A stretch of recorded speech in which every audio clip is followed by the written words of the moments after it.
Mettez-vous en ligne, mettez-vous en ligne, mettez-vous en ligne. Mettez-vous en ligne, chers parents, chers amis. Mettez-vous en ligne. Partagez le direct, partagez le direct, partagez le direct. On va quitter ici. Partagez le direct. Partagez-le, partagez-le, partagez-le massivement. Voilà. Partagez-le massivement. Partagez-le massivement. Partagez-le massivement. Partagez-le massivement. On va quitter ici.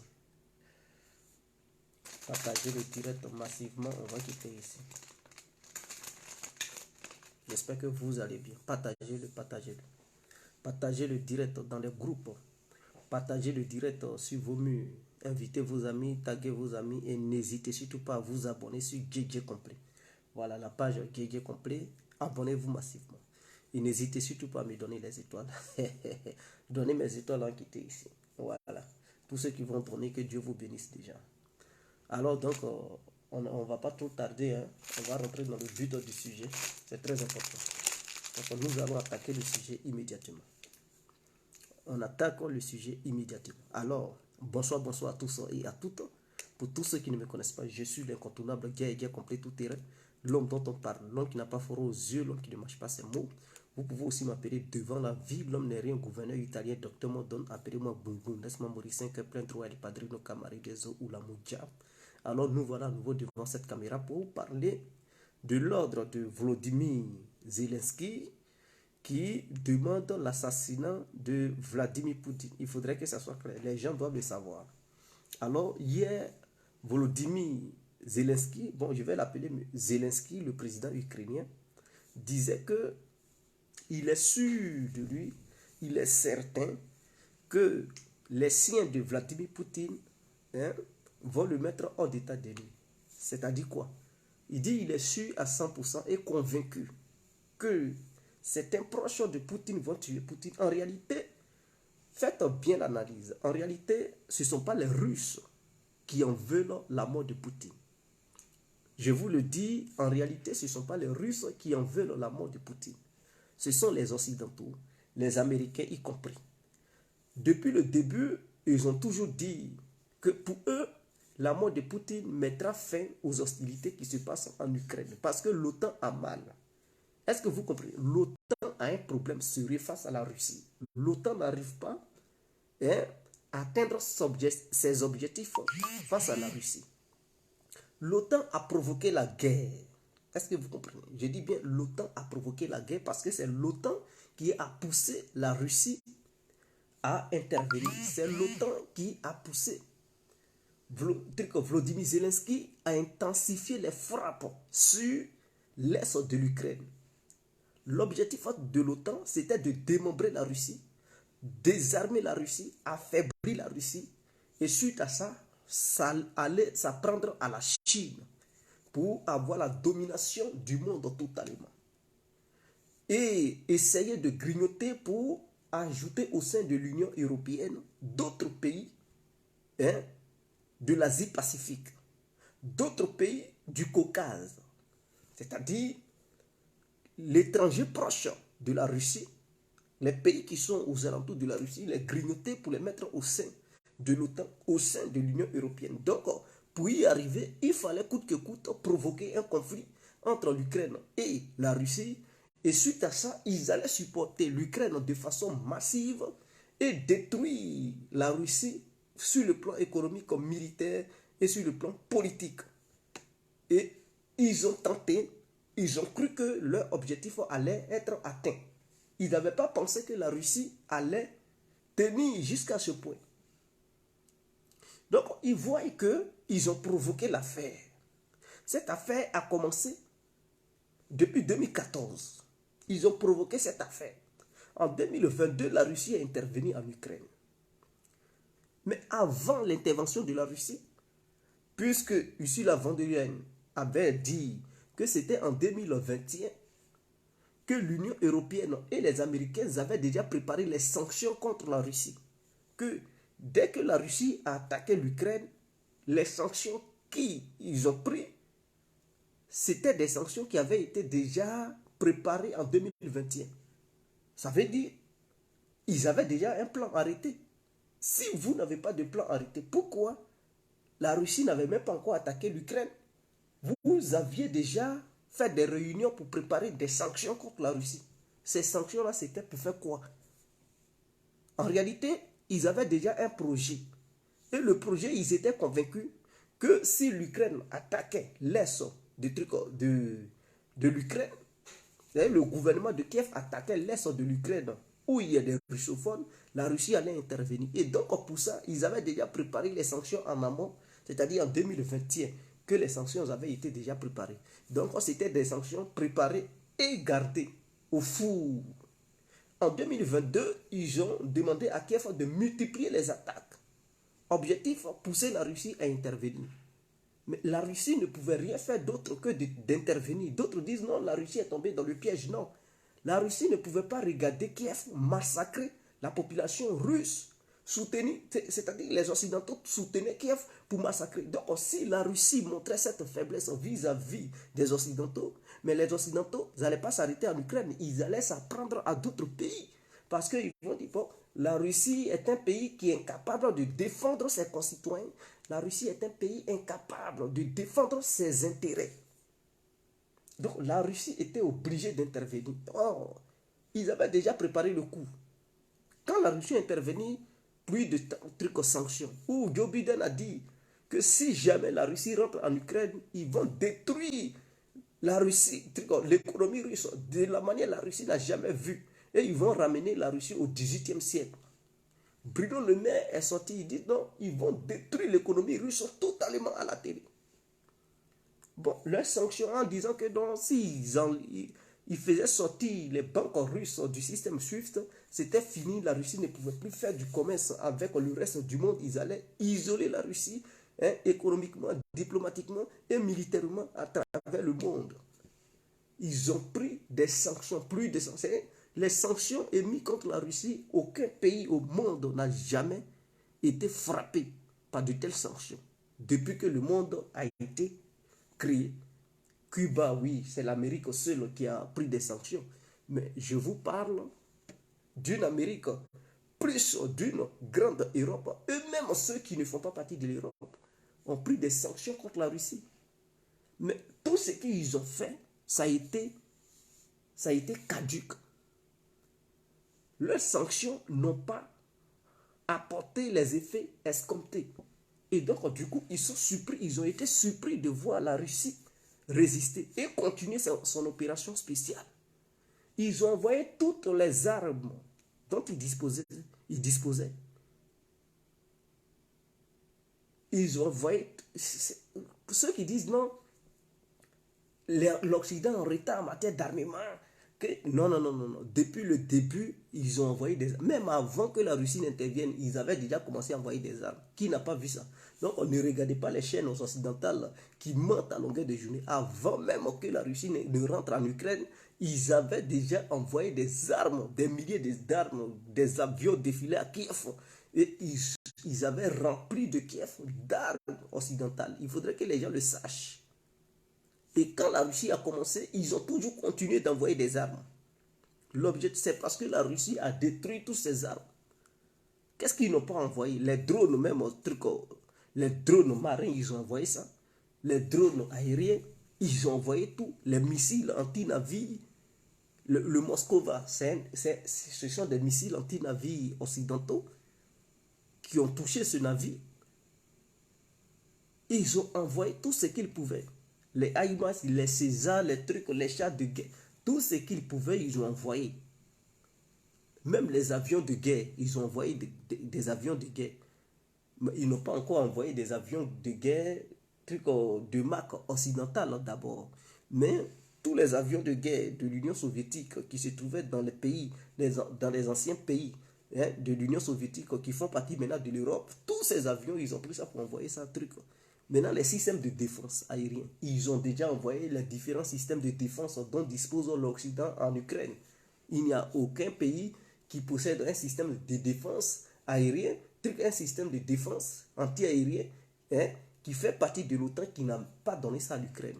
Les Américains ont donné, les Norvégiens, les Suédois, les Français, les Italiens, les Allemands. C'est moi qui veux compter. Les Espagnols, eux tous, ils ont donné à tir. Ils ont donné. Donc, quand ils disent non, ils n'ont pas encore. C'est faux. Ils ont donné.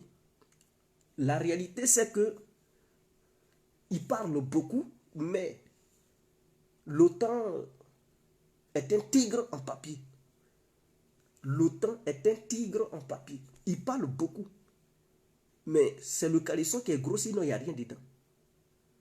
Donc, ils ont compris que malgré tout ça, pendant un an, la Russie tient le coup. Et la Russie avance sur le terrain. Ils ne savent plus quoi faire. Ils ne savent plus quoi faire. Ici en Europe, il y a d'autres qui parlent que non, il faut une force d'intervention terrestre. L'Europe doit intervenir, envoyer des hommes. Parce que non seulement l'Ukraine n'a plus suffisamment de militaires. Ceux qui renforcent l'armée ukrainienne, ce sont des Polonais, mais qui sont en tenue ukrainienne. Mais malgré cela, ils ne tiennent pas. Il y a aussi des mercenaires américains, anglais et j'en passe. Il y a aussi des Allemands, des bataillons spéciaux allemands qui sont là-bas. Mais ils sont insuffisants. Malgré cela, la Russie les mate chaque jour et la Russie avance. Donc, du coup, d'autres disent non, il faut envoyer. Hein? Ici en Europe, j'ai appris, il y a un ami en France qui m'a fait comprendre qu'en France, il y a dans des régions où ils recrutent des militaires déjà, ils recrutent la population et les gens commencent à se former parce qu'ils disent ils ne savent pas qu'au cas où il y a une grande guerre pour que la France soit prête. Donc les gens se forment déjà dans chaque ville, dans chaque région. Voilà, pour ceux qui ne le savent pas. Donc ils sont déjà en formation, ils recrutent des gens. Ils ne disent pas ça officiellement, mais ça recrute déjà. C'est comme si une mobilisation non annoncée officiellement, mais officieusement, il y a déjà une mobilisation. En France, il y a une mobilisation, un truc, comment on appelle ça, en Pologne, il y a, donc, vous comprenez, ils ne disent pas ça officiellement, mais officieusement, les gens se mobilisent déjà, ils se forment et tout, ils se préparent déjà à la guerre. Parce qu'ils disent que non, la Russie menace l'Europe, et donc, vous comprenez? Donc, quand les gens ils disent non, c'est l'Ukraine seule, non, ce n'est pas l'Ukraine seule, eux tous, ils sont touchés.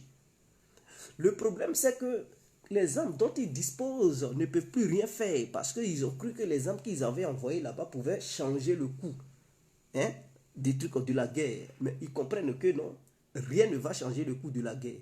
Tout ce dont ils disposent, ce sont les avions et les navires de guerre, c'est tout. C'est ça seulement ils n'ont pas encore envoyé là-bas. Parce que les Tomahawks, pour les lancer, il faut des navires de guerre. Donc, c'est ça. Et les avions qui n'ont pas encore envoyé. Sinon, les armes terrestres dont ils disposent, ils ont déjà donné à l'Ukraine. Ils ont donné une grande partie, en tout cas à l'Ukraine. L'Ukraine n'a pas pu faire quoi que ce soit avec ses armes.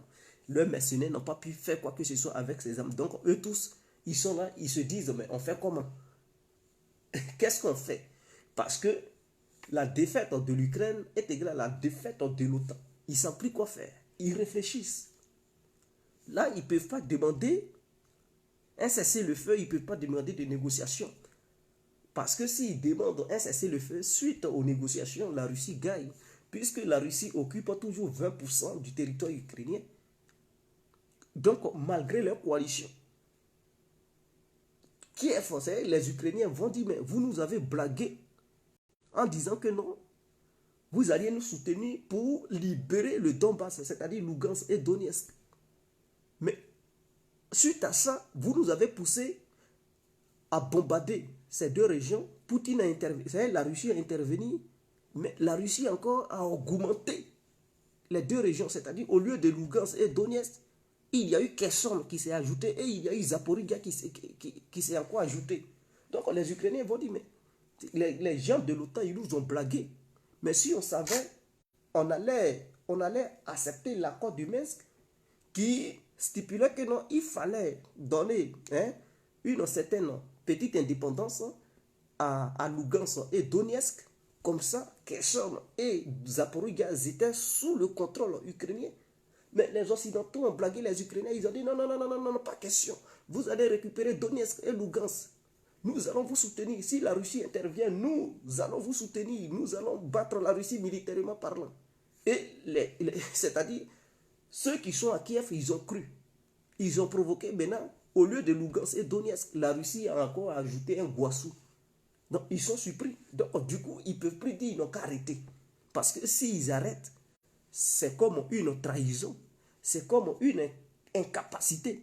Et les Ukrainiens vont dire, mais les Occidentaux les ont blagués.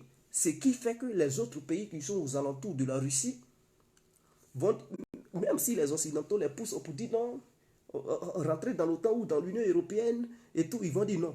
C'est comme ça que vous avez blagué les Ukrainiens. On a vu une partie de leur territoire amputée.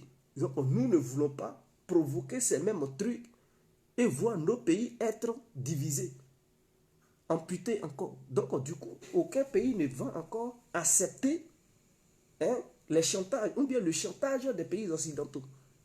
Donc, voilà pourquoi les Occidentaux ne veulent pas que les hostilités prennent fin. Voilà pourquoi ils rejettent toutes sortes de négociations. Parce que pour eux, ils sont convaincus que s'ils réussissent à battre l'armée russe sur le territoire ukrainien, jusqu'à prendre la Crimée, alors c'est une bonne chose vis-à-vis du monde et ils pourront convaincre d'autres pays à rejoindre l'Alliance et l'Union européenne. Mais la vérité est qu'ils sont incapables de battre la Russie, militairement parlant. Ils sont, je dis bien, ils sont incapables de battre la Russie. Et au moment où je vous parle, aujourd'hui, l'armée russe est l'armée la mieux, est l'armée la plus guerrière du monde aujourd'hui. L'armée la plus expérimentée du monde. Oui, ce que je vous dis aujourd'hui là, la Russie, l'armée russe est l'armée la plus expérimentée du monde. Même les Ukrainiens, ils sont plus expérimentés maintenant que les Français, que les Américains.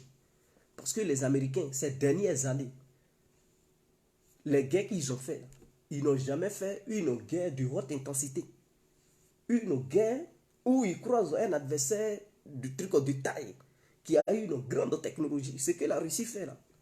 Parce que l'Ukraine seule ne peut pas. La Russie est confrontée à toute la technologie occidentale.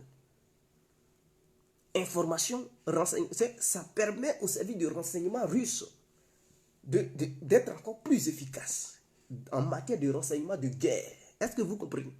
Parce que ce qui se passe, il faut un grand renseignement. Or, les adversaires, ils ne peuvent pas laisser les services de renseignement russes circuler librement ou bien faire leur travail librement. Donc, ils trouvent des failles pour informer l'armée russe. Il faut une technologie, il faut innover pour comprendre ce qui se passe sur le terrain. Il faut chercher et les soldats qui sont sur le terrain. Ils doivent maîtriser tout, le ciel, la terre et tout. Ils doivent comprendre comment ça se passe. Ils doivent être flexibles sur le terrain et tout. Donc, l'armée russe est l'armée la plus expérimentée au monde aujourd'hui. Parce que les Américains, ils ont toujours croisé les Afghans, les Libyens, les Irakiens. Ils n'ont jamais croisé un pays, je dis bien un pays technologiquement avancé, comme la Russie. C'est la première fois qu'ils croisent un tel pays. Je dis bien, c'est la première fois qu'ils croisent un tel pays. Et comme les Américains seuls ne peuvent pas, ils sont obligés, parce qu'ils savent, les Américains, ils font la grande gueule, les maîtres du monde. Mais eux seuls, quand c'est dur comme ça, ils ne vont pas seuls. Ils vont en groupe avec leur coalition. Ils vont avec leurs partenaires. C'est comme ça ils sont. Parce qu'ils disent aux maîtres du monde, mais eux seuls, ils ne peuvent pas dire, bon, les Européens, enlevez-vous dedans. Faites business avec la Russie. Nous, Américains, on prend la décision. On va détruire totalement l'économie russe. Ils ne peuvent pas. Eux seuls, ils ne peuvent pas. Leurs sanctions ne vont rien apporter face à la Russie. Donc, du coup, ils sont obligés de demander aux Européens, aidez-nous. On va sanctionner la Russie. Aidez-nous, on va aider les Ukrainiens. Sur le plan militaire, technologique, sur le plan des trucs de l'armement. Sinon, si c'est l'Amérique seule, l'Ukraine et l'Amérique face à la Russie, les Américains, ils vont se désarmer sans même comprendre.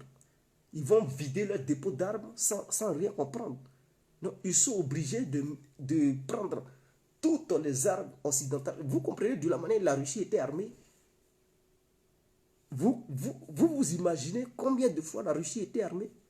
C'est-à-dire les entrepôts d'armes qui sont en France, les entrepôts d'armes qui sont en Allemagne, en Pologne, en Espagne, en Italie, au Canada, aux États-Unis, en Suède, hein, en Norvège, en Finlande, sans compter Lituanie et tout, Roumanie. Tous ces entrepôts d'armes, ils mettent ça à la disposition de l'Ukraine. Mais la Russie seule tient le coup. La Russie n'a même pas encore demandé des armes à ses partenaires. La Russie n'a pas demandé aux Chinois, donnez-nous les armes qu'on vous a vendues. La Russie n'a pas demandé aux Syriens, donnez-nous les armes qu'on vous a vendues. Aux Iraniens, donnez-nous les armes qu'on vous a vendues. Aux trucs, non. Mais les Occidentaux, qu'est-ce qu'ils font? Ils vont jusqu'à même chercher des armes au Maroc. Tellement c'est chausseux.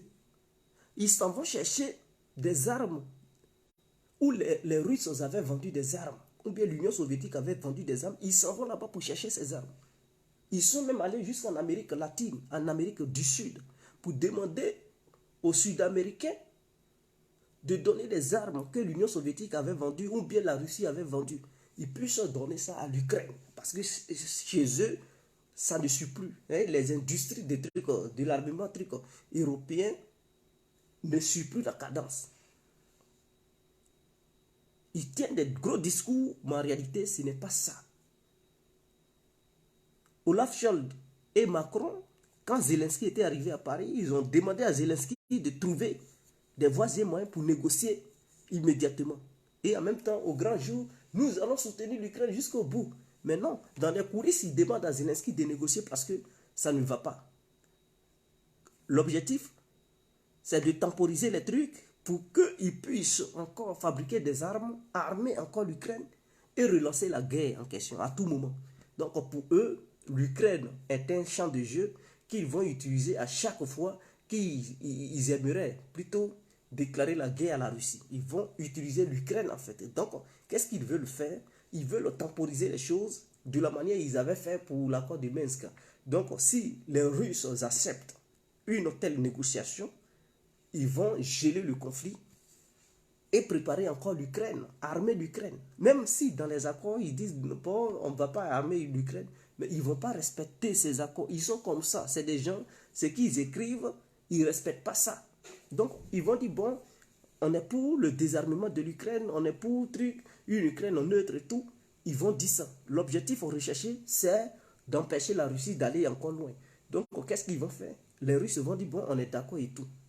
Mais suite à ça, ils vont profiter encore pour armer l'Ukraine. Puisque la frontière polono-ukrainienne n'est pas surveillée. Et donc, c'est eux qui surveillent là-bas. Ils vont profiter pour armer l'Ukraine jusqu'aux dents. Permettre à l'Ukraine de créer encore son industrie d'armement. Permettre à l'Ukraine d'acheter des avions, construire des drones, des missiles. Et quand ils seront prêts, ils vont demander à l'Ukraine de provoquer encore, de bombarder les territoires que la Russie va contrôler. Ce qui va énerver la Russie pour intervenir. Et ils vont dire, ah, la Russie provoque encore la guerre. Et donc, leur objectif, c'est de faire ça. Mais comme les Russes ont compris, ils ont dit non, l'opération spéciale se poursuivra. Et ça se poursuit en ce moment. Rien ne va arrêter ça. Donc, les Occidentaux, ils sont tombés dans leur propre piège. Ils ont cru qu'ils allaient mettre la Russie à terre. Ils ont cru qu'ils allaient détruire la Russie. Ils ont cru que non. Aucun pays au monde n'allait pouvoir supporter la Russie. Et qu'au nom des trucs, de leur centre, soi-disant du monde qu'ils sont, alors quand ils vont parler les autres pays du monde, ils allaient se soumettre totalement.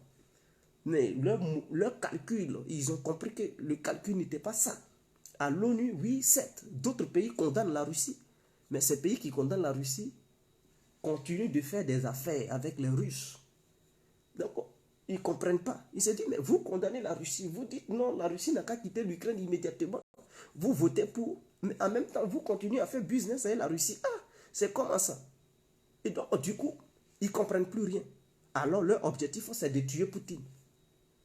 Non, ils se disent, il faut l'éliminer. Mais, l'éliminer, parce que ils se disent, s'il meurt, peut-être une marionnette pourra venir au sommet de l'État en Russie là-bas et ce dernier pourra mettre fin à la guerre. Donc Zelensky, en déclarant hier, pour dire il est sûr et certain et convaincu que les siens de Poutine vont faire du mal à Poutine et il est convaincu. En réalité, ce ne sont pas les proches de Poutine qui vont faire du mal à Poutine. Les Occidentaux ont toujours voulu éliminer Poutine et ils le disent dans les médias. Même aux États-Unis, ils le disent que non, il faut tuer Poutine. Ce n'est pas parce qu'ils ne tentent pas, ils tentent, mais c'est parce que c'est quelqu'un qui est protégé. Et n'oublions pas que la Russie a le second service de renseignement le plus meilleur au monde, après les Américains. Donc, leurs services de renseignement sont performants. Le SVR, c'est un grand... Je ne parle pas du GRU, GRU, mais le SVR est un service de renseignement très puissant en Russie. Voilà, ils doivent le savoir. Donc, l'Ukraine sait qu'il y a déjà des membres, des personnes corrompues qui sont en contact avec les services de renseignement occidentaux, américains, qui, eux, ils ont promis aux Ukrainiens et aux Occidentaux que non, ils travaillent dans le but d'éliminer Poutine. Donc, lui, ayant les informations, il est convaincu et il dit non, il faudrait que Poutine meure et que les proches de Poutine vont tuer Poutine. Bon, ça, c'est un président qui est en exercice, hein, qui disent que c'est un président qui est démocrate. Est-ce que vous comprenez? Est-ce que vous avez déjà entendu dans la bouche de Poutine que je veux la mort de Zelensky et que je veux la mort de tel? Non, il ne le dit jamais. Mais les présidents occidentaux, ou bien les diplomates occidentaux, ils ne tardent pas à dire que non, il faut le tuer. Donc, vous comprenez où se trouve l'extrémisme et où se trouve réellement la démocratie. Et ce que je tenais à dire,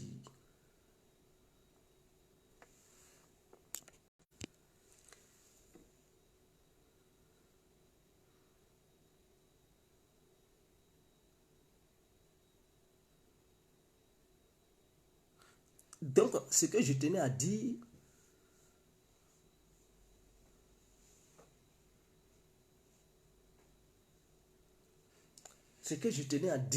c'est que les Occidentaux, là, ils sont à l'agonie. Ils ne savent plus quoi faire. Ils ne savent plus quoi faire. Mais ce qu'ils oublient, Poutine est le plus modéré en Russie. Il y a aussi des vendus en Russie. Je n'en disconviens pas. Il y a des vendus, des marionnettes comme Alexei Navalny, ces gens de personnes, ils sont là-bas. Mais Poutine est l'homme le plus modéré. Sinon, autour de Poutine, il y a des faucons, des vrais vents en guerre, des gens qui sont prêts à en découdre avec l'Occident. C'est-à-dire, à la place de Poutine, si c'est d'autres qui étaient là il y a longtemps, ils auraient déjà frappé certains pays membres de l'OTAN. Il y a longtemps, la guerre aurait déjà dégénéré. C'est Poutine qui maîtrise la chose. C'est Poutine qui calme les choses. Et donc, eux, ils pensent que si jamais Poutine meurt, lui qui va venir, il va être un toutou des Européens. Mais non, pire, si jamais Poutine meurt et que c'est un crâne brûlé qui prend le pouvoir, ben c'est fini. Ce qu'ils ne voulaient pas voir, c'est ce qui va arriver. Ils vont regretter, ils vont dire, ah ben, si on savait, on allait négocier avec Poutine. Donc, si on ne sait pas ce qui se cache derrière le leader, c'est-à-dire si le leader, il disparaît, lui qui va venir, si on ne sait pas de quoi il est capable, lui qui est là qu'on connaît là, on fait tout pour trouver une solution avec lui. Parce que vous pensez que non, si lui n'est plus là, le prochain qui va venir, il va être bon. Mais qui vous a dit qu'il va être bon à tout moment? Qui vous a rassuré cela? Le prochain qui va venir, il peut être pire que Poutine. Il peut être même un vent en guerre. Quelqu'un qui a un crâne brûlé, quelqu'un qui n'en a rien à foutre, qui va dire, bon, moi je suis prêt à en découdre avec les Occidentaux et les Américains. Il peut avoir une haine farouche envers les Américains et il va dire, bon, si vous continuez, truc, on bombarde l'Amérique. Et l'Amérique bombarde truc, la Russie, c'est gâté, c'est gâté. Et donc, quand c'est comme ça, il faut négocier celui qui est là.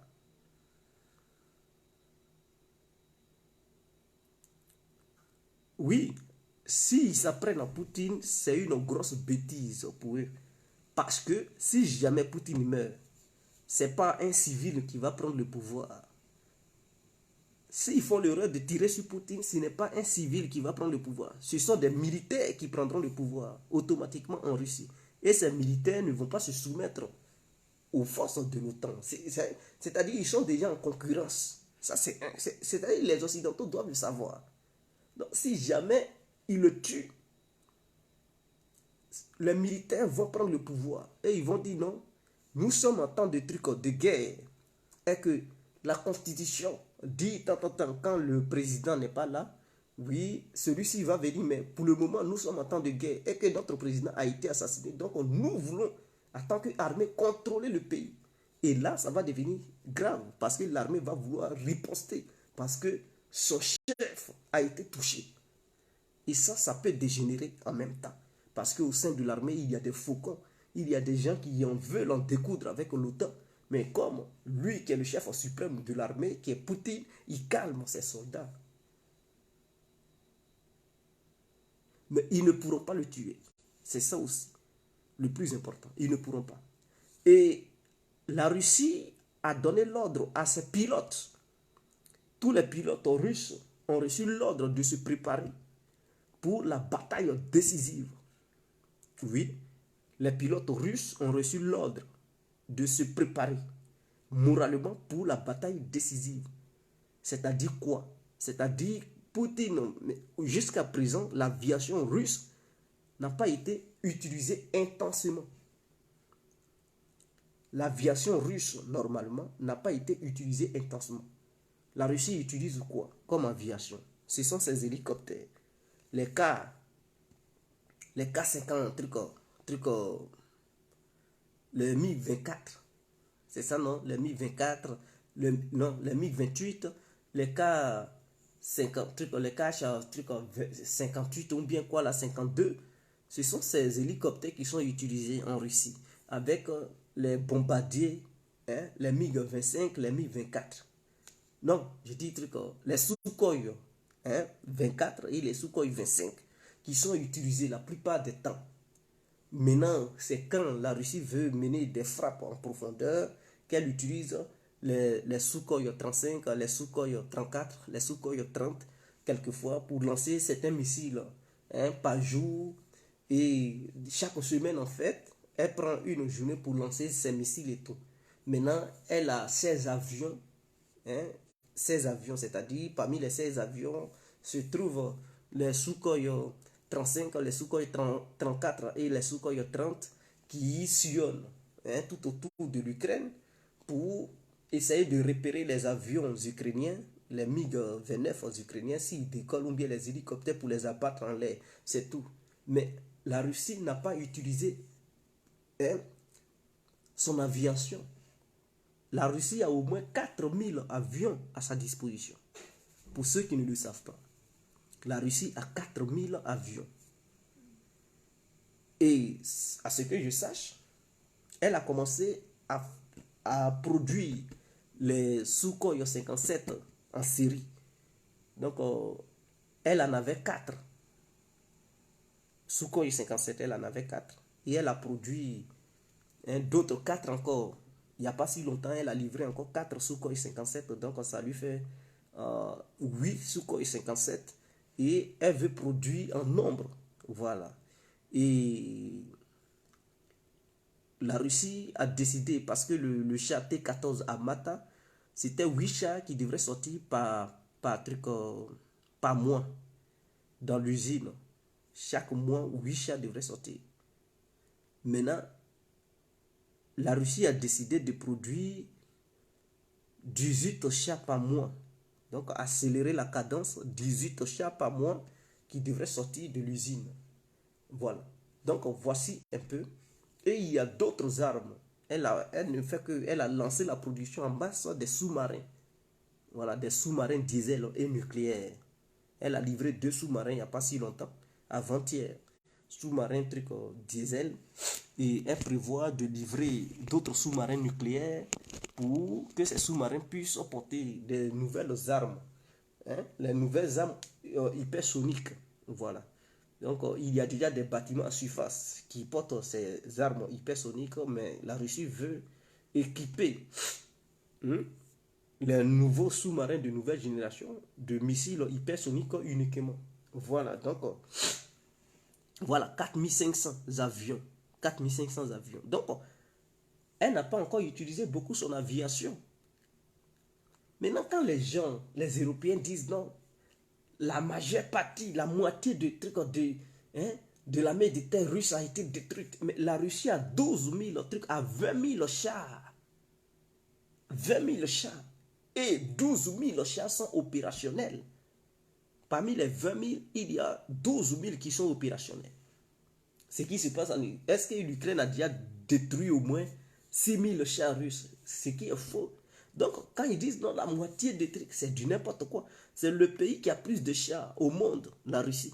20 000 chars, 12 000 chars sont opérationnels et les trucs, les 8 000 autres sont en panne. Donc, pour les faire démarrer, il faut les réparer. Et ils ont des pièces de rechange, ils peuvent les réparer. Sans compter les nouveaux chars qu'eux-mêmes ils produisent en ce moment, le T-90 et le T-14. Ils produisent ces chars en ce moment. Donc, Poutine a demandé à ce que ces chars soient produits en masse. Maintenant, il y a des nouvelles armes, des lance-missiles. Hein?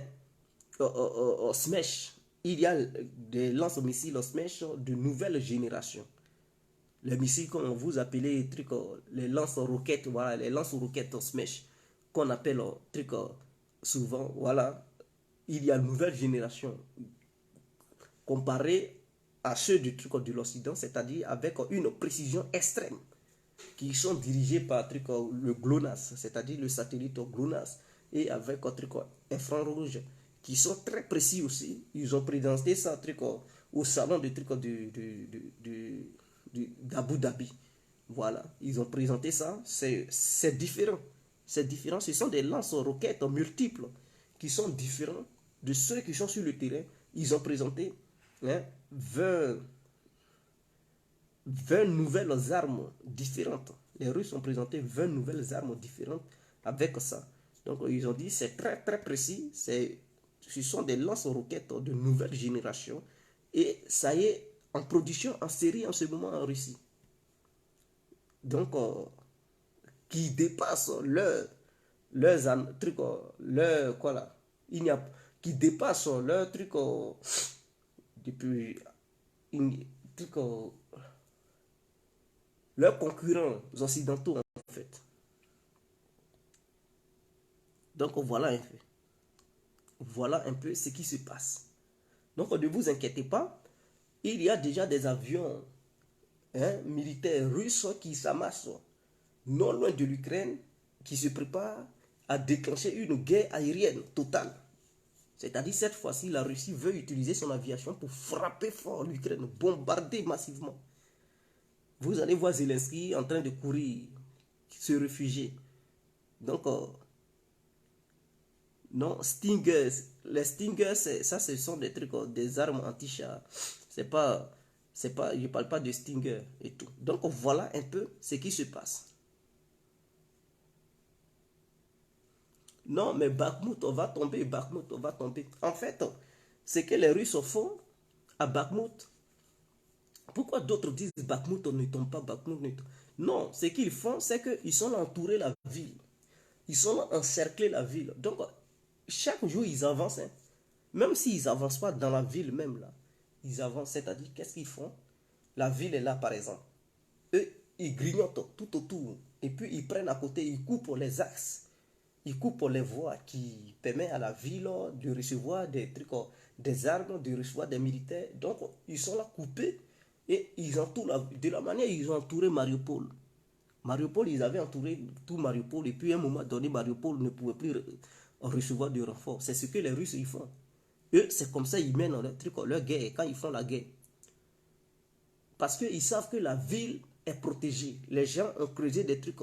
Donc, si ils vont directement, corps à corps, mais lui qui est implanté, lui qui est caché dans des bunkers, dans des sous-sols, qui prépare sa défense, mais il va voir en distance. Il a déjà placé des appareils pour localiser ses ennemis, les entrées, les sorties, il contrôle. Il a déjà positionné les snipers dans des coins stratégiques. Donc, quand toi tu viens, tu ne sais pas où se trouve le sniper. Lui, il est caché quelque part. Lui, il te voit.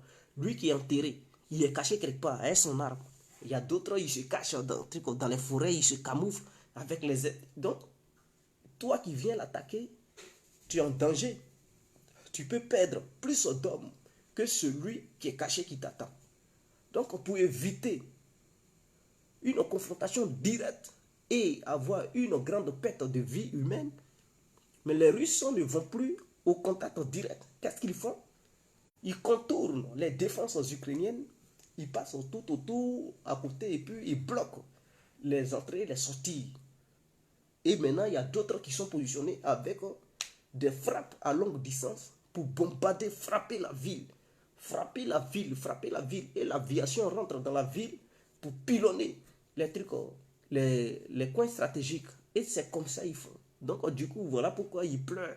Bakhmut, la situation sur le front de Bakhmut est décadente. Ce n'est pas truc, ce n'est pas facile, mais ce n'est pas Bakhmut seul.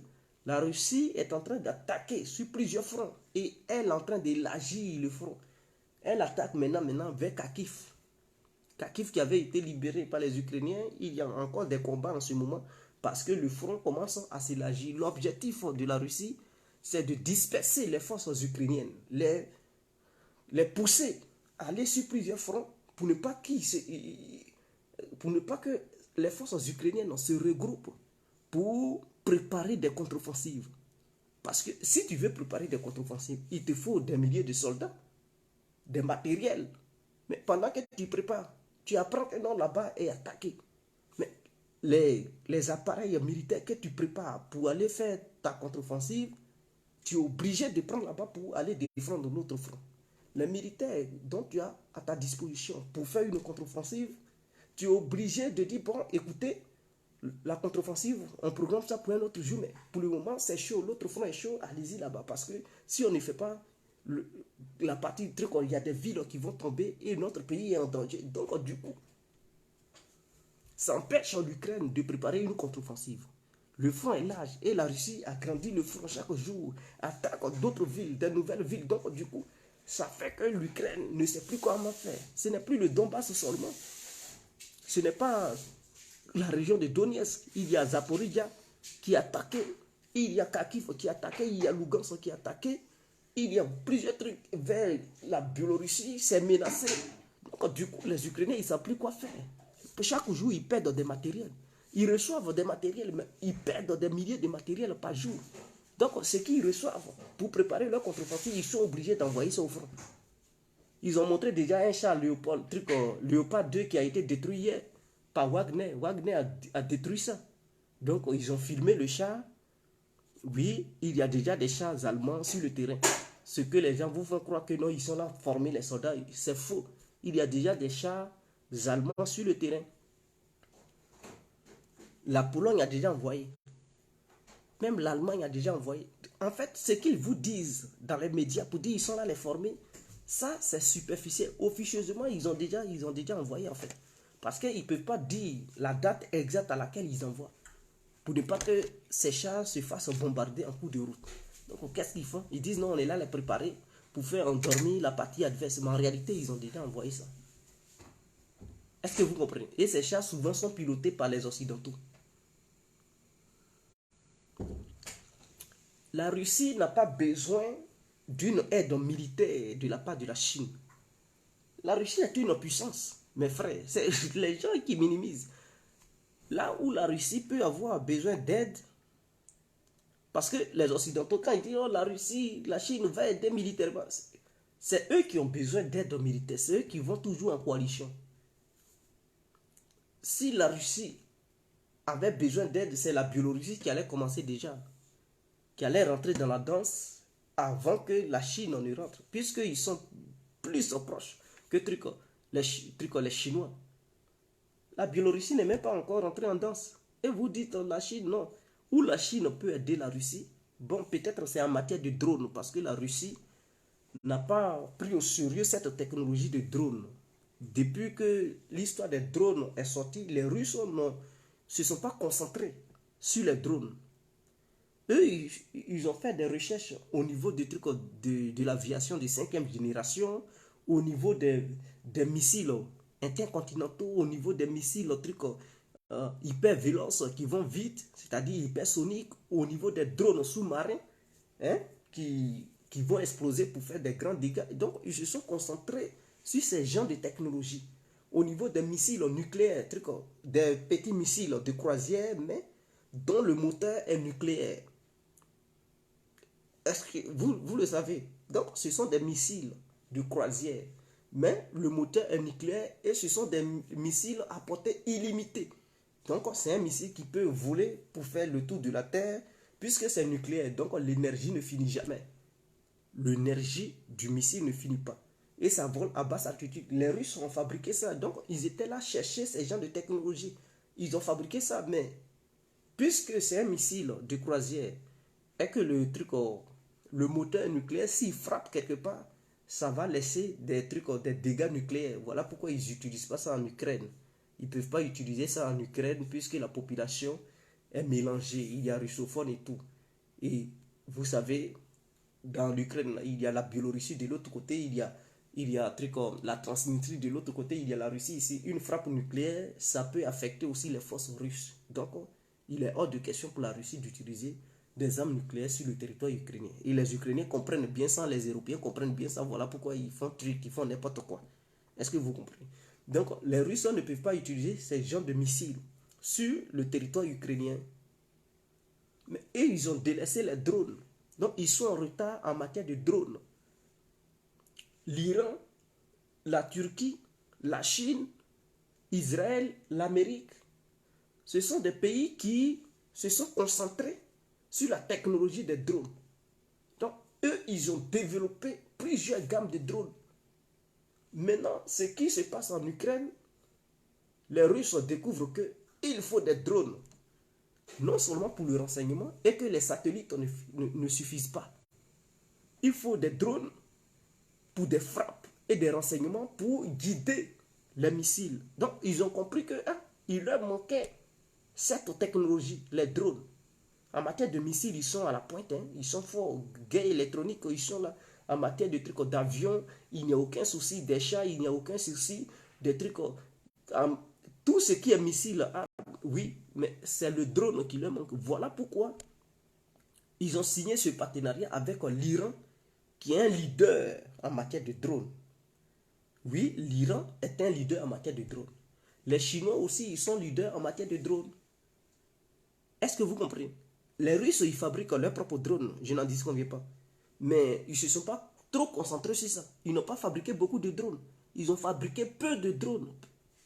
Un petit nombre. Sinon, ils ont leurs drones. Ils savent fabriquer des drones, mais ils ne se sont pas trop concentrés sur ça. Ils ont fabriqué un petit nombre de drones. Sinon, eux aussi, ils savent. Ils ont fabriqué un gros drone. Le Sukhoi 70. Le drone, c'est un gros drone. Oui, qui est volant, c'est comme un truc, le B, quoi là, B-52 trucs américains. C'est un gros drone qui doit travailler en collaboration avec le Sukhoi 57. C'est-à-dire le drone, son objectif, le drone russe, son objectif, il est gros. Il est comme un avion, mais il dépasse un avion. Donc, il est plus gros que un avion de guerre. Et lui, son objectif, c'est de pénétrer les défenses aériennes pour donner les informations aux pilotes du Sukhoi 57. Et le Sukhoi 57, lui, il reste en distance pour frapper. Voilà. Et détruire les défenses aux ennemis. Donc, c'est un drone comme ça, ils ont fabriqué. Mais ils n'ont pas fabriqué ça en grand nombre. Ils ont fabriqué un seulement. Et ils ont fait un deuxième. Ils n'ont pas fait ça en grand nombre. Ils ont fabriqué aussi les drones mâles. Mais en petit nombre.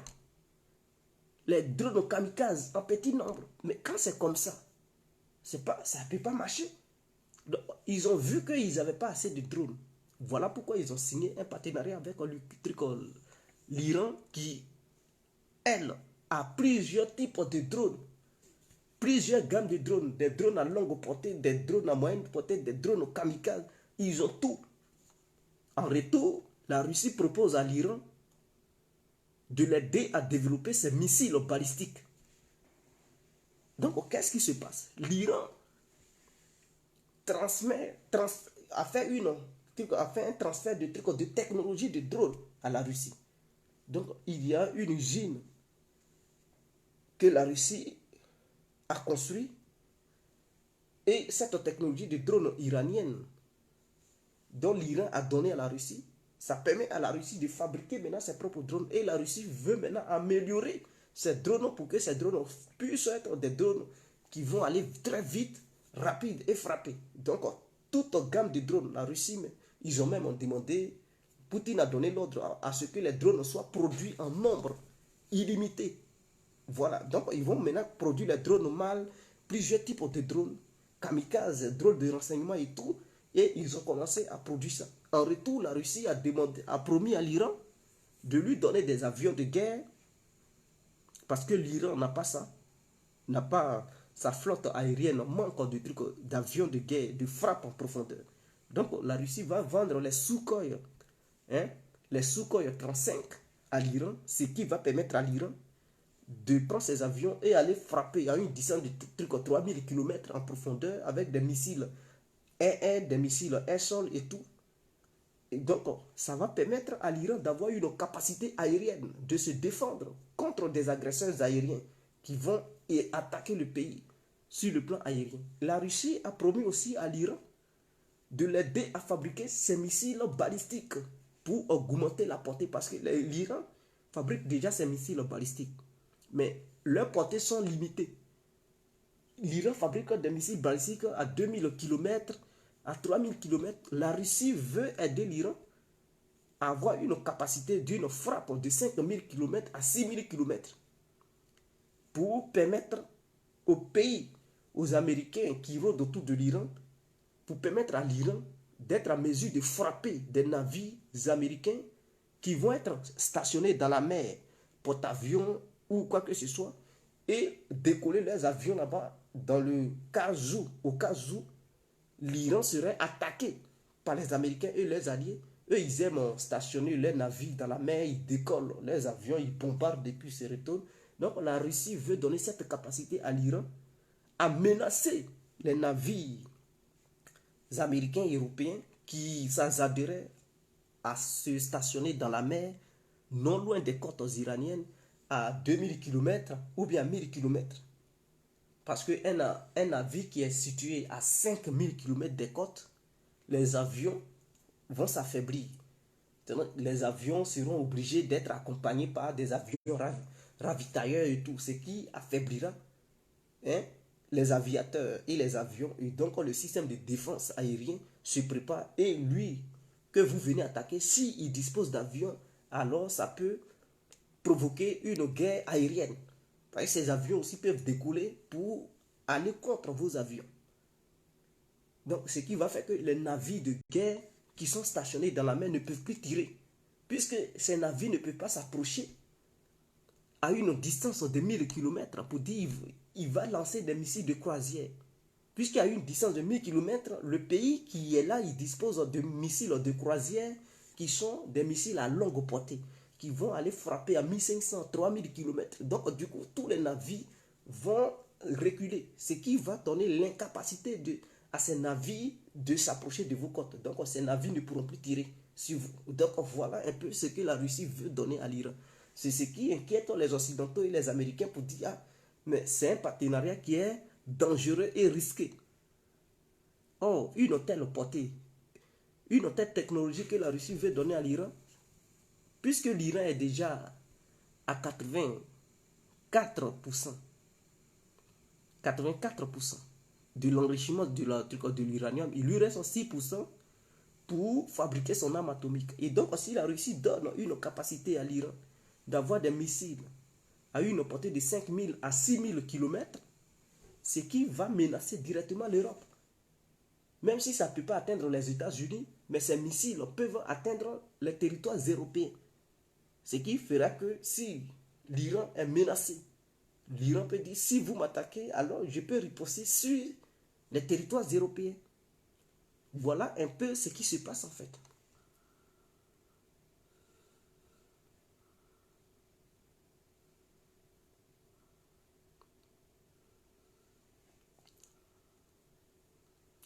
Non, porte-avions, ça c'est des trucs. En fait, les porte-avions, ce sont des îles flottantes qui permettent à des avions de décoller au milieu de la mer parce que lui qui les produit, il se dit qu'étant caché en plein milieu de la mer, on ne peut pas toucher ces avions qui vont décoller. Donc, ce sont des aéroports, hein, des aérodromes, un truc en flottant. Mais avec la nouvelle technologie, ces porte-avions ne représentent plus rien. Il suffit d'avoir un bon avion qui décolle, qui repère là où le porte-avions est caché. L'avion même n'est pas obligé d'arriver dans le champ de mire du truc du porte-avions parce que le porte-avions il a des trucs, des missiles de défense et il y a tout un groupe naval autour de lui qui a des systèmes de défense pour protéger le porte-avions et protéger les autres navires. Mais l'avion, lui, il a un radar qui a un balayage de 3000 km, de 4000 km. Donc, il suffit que l'avion de guerre qui a un radar de balayage de 3000 à 4000 km repère le porte-avions et le groupe aéronaval. Il lui suffit d'avoir un bon missile, hein, un frappeur du porte-avions. Mais il ne va pas s'approcher du porte-avions où se trouvent les défenses aériennes, hein, dont disposent les autres navires qui entourent le porte-avions. L'avion de guerre, lui, il peut rester très loin. Maintenant, tout dépend de la portée du missile que l'avion porte. Puisque l'avion a déjà repéré le porte-avions, peut-être à 3000 km ou à 4000 km. Il sait que le groupe aéronaval se trouve dans tel endroit. Il connaît déjà les calculs et tout. Le missile qu'il porte, si c'est un missile à longue portée, qui a eu une portée de 3000 km, mais il reste à une distance de 3000 km, il largue son missile et puis il fuit. Donc, le missile, lui seul, il s'en va. Si les défenses aériennes des autres navires qui sont autour du porte-avions n'ont pas pu arrêter le missile frappe le porte-avions et puis tous les avions qui sont sur le porte-avions, tout s'écroule. Le porte-avions va chavirer, ça tombe en profondeur de l'eau et c'est fini. Par exemple, le missile, le KH-22 russe, aucun système de défense occidental ne parvient à l'arrêter en Ukraine. La Russie n'a pas utilisé ça beaucoup. Or, c'est un missile qui date de l'Union soviétique. C'est un missile qui a été fabriqué dans les années 60. Jusqu'à aujourd'hui, les nouveaux systèmes de défense occidentaux ne parviennent pas à arrêter le missile KH-22 russe. Il est lourd, il pèse 1 tonne. C'est un missile qui pèse 1 tonne. Il est porté par le bombardier russe. Quand il est lagué, les Occidentaux disent on n'arrive pas à l'arrêter. Ils volent à 6000 km/h. Donc, ça veut dire les Russes, cette histoire de technologie, de missiles d'une grande vitesse, c'est pas maintenant, les Soviétiques avaient déjà cette technologie hypersonique. Mais c'est pas hypersonique. Ça, on appelle ça subsonique. Mais les défenses aériennes aux Occidentaux qui sont en Ukraine ne parviennent pas à arrêter ce missile. Et à chaque fois que ces missiles sont lagués, ils touchent leur objectif. Ils sont précis. Ils font assez de dégâts. Ils étaient conçus pour frapper les porte-avions américains en fait. Les soviétiques avaient conçu ces missiles pour détruire les porte-avions américains. Et jusqu'à aujourd'hui, s'il y a eu une guerre entre la Russie et les États-Unis, les mêmes missiles KH-22, si la Russie utilise ça contre les porte-avions américains, ils vont les détruire. Parce que les porte-avions américains n'ont pas de système de défense capable d'arrêter encore ces missiles. Donc voilà la vérité. Maintenant, les Russes ont d'autres missiles plus rapides que ça, plus violents que ça. Mais le KH-22, c'est un missile qui fait des dégâts énormes, qui est très rapide, inarrêtable. Or, ce missile, il a été fabriqué en 1960.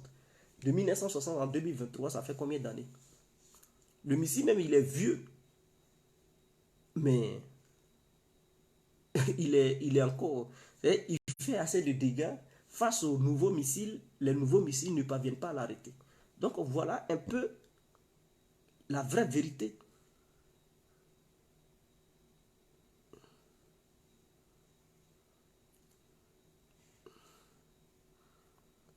Non, ouais, supersonique, ce sont des missiles supersoniques. Il y a hypersonique et supersonique. Donc c'est un missile supersonique. Voilà. Maintenant, la Chine a décidé de former une armée de 20 millions à partir du 1er mars 2023. La Chine a décidé de recruter tous ceux qui ne travaillent pas, qui sont en truc, pour former la plus grande armée du monde. 20 millions de soldats à partir. Donc ça commence demain, demain le 1er mars. Donc la formation débute demain, 1er mars 2023. Une armée de 20 millions, c'est-à-dire tout un pays. Voilà, parce que la Chine se prépare à la guerre. Donc elle veut être prête. Pour ne pas que, au cas où il y a eu une guerre, pour ne pas que elle manque de trucs de soldats. Pour ne pas qu'elle se dise, bon, je vais encore former mes militaires, ce que la Russie fait. Je vais encore former des soldats. Non, elle veut déjà former 20 millions de soldats. Donc, au cas où une guerre éclatera entre elle et les Américains, ils ont déjà à leur disposition 20 millions de soldats. Pendant ce temps, les Américains, ce n'est pas le cas. Eux, s'ils en ont trop, ils vont avoir 3 millions de soldats. Donc, s'ils veulent continuer, ils seront dans l'obligation de former d'autres soldats. Pendant ce temps, la Chine ne va pas. Elle va tout simplement faire appel à ses soldats pour dire venez, venez. Et donc, ce qui va lui permettre de gagner. Ah, c'est demain qui est le. Aujourd'hui est quand? Ah, aujourd'hui est le 27. Demain le 28. Ok. Donc après-demain, le début d'une formation de 20 millions de soldats chinois commence. Voilà. Et la Chine a décidé de former des soldats des pays africains. 5000 soldats dans chaque pays africain. Pour leur permettre de lutter contre le terrorisme dans leurs différents trucs. Donc, la Chine, vous comprenez, non seulement elle se prépare de former 20 millions de soldats pour elle-même et 5 000 soldats pour chaque pays qui a un partenariat avec la Chine pour permettre à ces pays de lutter contre le terrorisme dans leur pays. Est-ce que vous comprenez? Voilà, c'est elle-même qui le demande. Elle ne demande pas à ce qu'on lui donne de l'argent, mais elle veut former ces trucs, ces soldats à titre gratuit. Ce qui est différent de ce que les Occidentaux font. C'est-à-dire, on doit leur donner de l'argent pour former nos soldats et puis ils ne les forment pas bien. Ils montrent des mauvaises tactiques et ils ne nous arment pas. Donc, si la Chine devrait aider la Russie, c'est au niveau des drones. Voilà, la Chine peut donner des drones ou bien certains appareils technologiques, c'est-à-dire les puces électroniques pour permettre à la Russie de fabriquer ses armes, ses missiles et tout. Est-ce que vous comprenez? Sinon, c'est pas, ils n'ont pas dit la Chine ne va pas prendre des chars de guerre, des avions pour envoyer ça en Russie. Non. La Russie a beaucoup d'avions. Au contraire, la Russie vend des avions à la Chine. La Russie a construit le radar d'alerte précoce pour les Chinois. Sinon, les Américains et les Russes, c'est eux qui disposaient de cette technologie. Les Russes ont construit ça pour les Chinois. C'est un radar qui permet au pays en question de repérer n'importe quel missile balistique lancé quelque part dans le monde. C'est le radar qui détecte d'où vient le missile et quel pays qui l'a lancé. Donc, la Russie a donné cette technologie aux Chinois. Et donc, voilà pourquoi la Chine ne veut pas laisser la Russie, parce que la Russie a donné beaucoup de technologies militaires à la Chine, contrairement aux Occidentaux qui mettent un truc comme des barrières. Or, le monde d'aujourd'hui, là, c'est un monde qui est menaçant. Les Occidentaux, oui, ils ont construit, ils ont fait beaucoup de business en Chine, des usines et tout, mais à un moment donné, ils menacent maintenant la Chine de détruire la Chine. Donc la Chine, on se prépare militairement. Or, la Russie apporte une technologie forte en militaire. Et ils demandent, les Occidentaux demandent aux Chinois de rompre les liens, le truc, la Russie. C'est hors de question. Puisque la Chine a besoin de la Russie pour certaines pièces détachées. La Russie a vendu beaucoup de trucs d'avions aux Chinois. Elle a vendu beaucoup de sous-marins aux Chinois. Si ça tombe en panne, qui va réparer? Mais ce sont les trucs, les Russes. Vous demandez aux Chinois de rompre avec la Russie. Maintenant, si ça tombe en panne, c'est comme l'Inde. L'armée de l'Inde est remplie de trucs d'appareils, trucs soviétiques et russes. Si ça tombe en panne, ce sont les Russes qui réparent, qui entretiennent ça. Ils font comment? Voilà pourquoi ils ne veulent pas rompre les relations avec la Russie. La Russie leur donne aussi truc, de l'énergie bon marché. Vous voulez qu'ils coupent les liens? Non, c'est hors de question. Donc voilà un peu.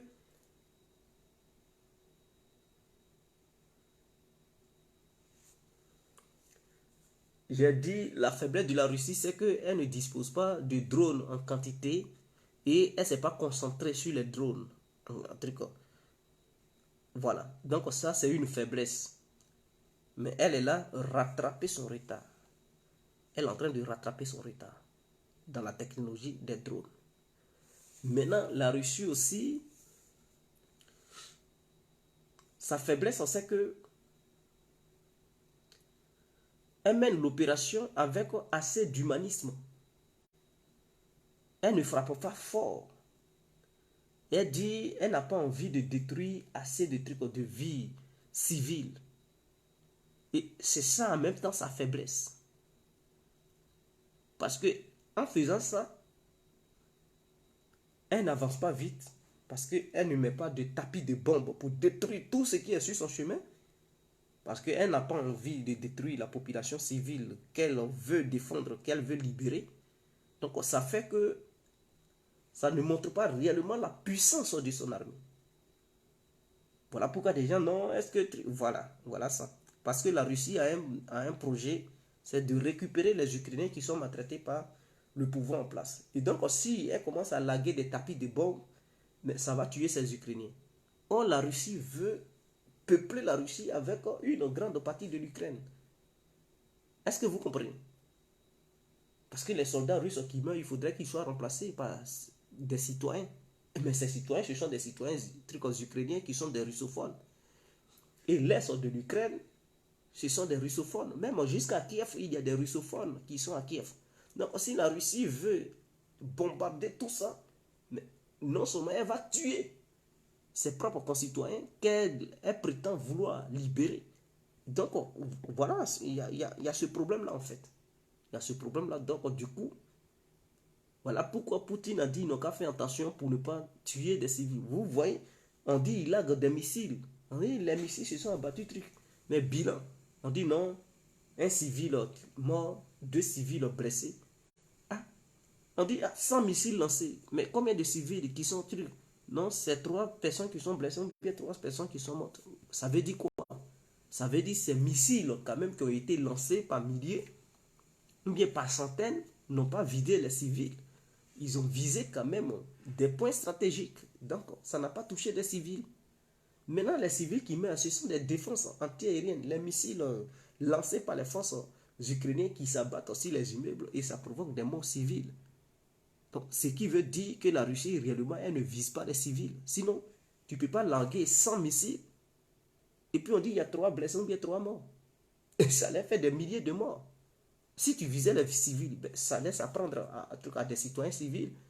Le civil, il va se protéger comment? Donc, ce qui veut dire que ce qui est mené sur le territoire ukrainien, c'est différent. Si la Russie était réellement en guerre avec un autre pays où il n'y a pas de citoyens russes et que c'est une vraie guerre, c'est pas comme ça les Russes allaient faire. Vous n'avez pas vu truc en Syrie, à Alep, quand les Russes ont frappé les terroristes, ils n'avaient pas de sentiments. Hein. Ils limaient fort. Ils bombardaient. Vous voyez des immeubles, ils frappaient, ça s'écoulait douille. Parce que pour eux, tous ceux qui étaient là-bas, c'était des trucs comme des voyous.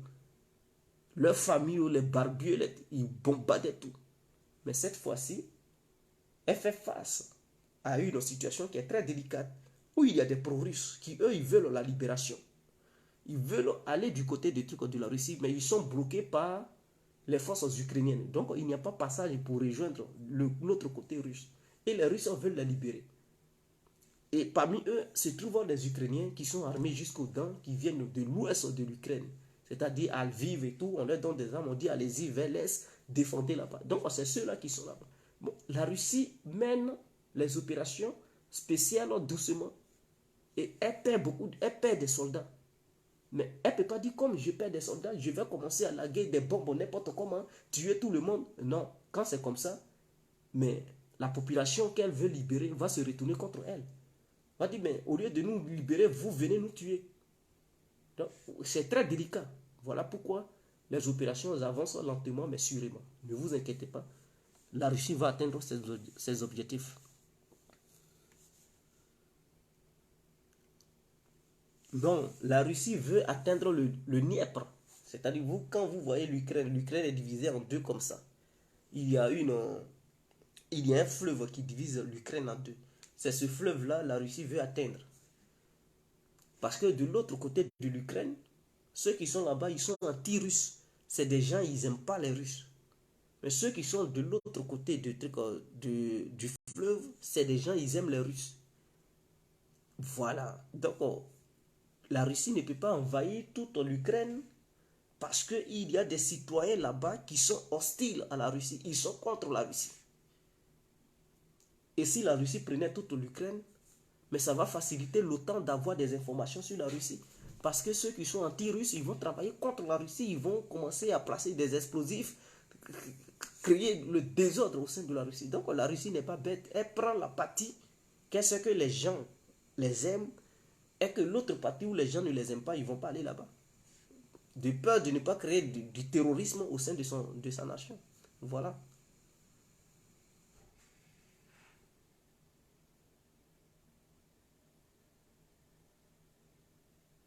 Donc voilà un peu.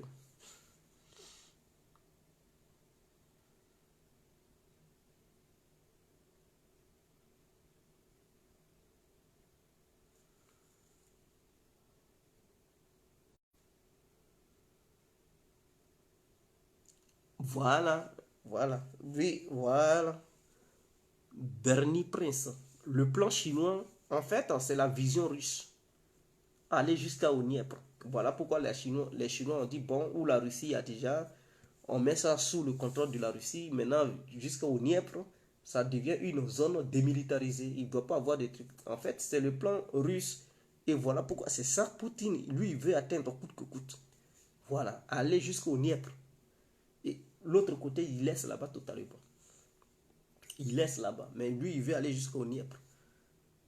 Si il prend cette partie de l'Ukraine, la Russie devient une superpuissance. Et là, les Occidentaux ne peuvent plus rien faire. Et c'est ce que les Occidentaux veulent éviter aussi. Si la Russie parvient à arriver là, ça devient une superpuissance et une barrière artificielle. C'est-à-dire il y a l'eau qui est là. Donc au cas où il y a une guerre qui s'éclate entre la Russie et l'OTAN, ils savent qu'au niveau de l'Ukraine, il y a déjà une barrière naturelle. Donc ils vont défendre là-bas déjà. Parce que pour atteindre l'autre côté de la Russie, il faut traverser l'eau. Et donc, du coup, ça va permettre à la Russie de mieux se défendre. Voilà pourquoi la Russie veut porter la frontière au niveau du Dniepr. Les Occidentaux, ils comprennent la situation.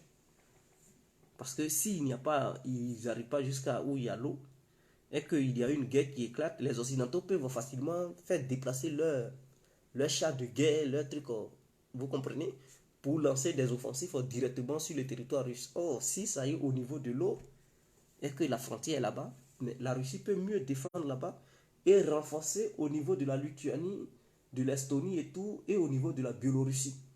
Ce qui permet à la Russie d'avoir une bonne sécurité et aussi au niveau de la Finlande, mieux sécurisé là-bas. Voilà. Voilà pourquoi Poutine il vise le Dniepr. C'est là-bas, il vise pas toute l'Ukraine. Donc ceux qui disent qu'ils visent toute l'Ukraine, non. S'il visait toute l'Ukraine, il n'allait pas amener dès le début 150 000 hommes. 150 000 hommes. Sachant bel et bien que les Ukrainiens, ils étaient au moins 500 000 militaires. Voilà. Dès le début, il devrait envoyer le paquet. Il devrait envoyer 500 000 hommes pour en découdre directement, mais Poutine a envoyé 150 000 hommes. Or, il a oublié qu'il y avait des mercenaires, des trucs, des forces de l'OTAN qui étaient sur place. L'Ukraine était armée jusqu'aux dents. Non, il n'a pas tenu compte de tout ça, il a envoyé 150 000 hommes. Donc c'est ça qui a été l'erreur de la Russie. La Russie devrait envoyer le paquet dès le début pour frapper fort. Donc voilà un peu.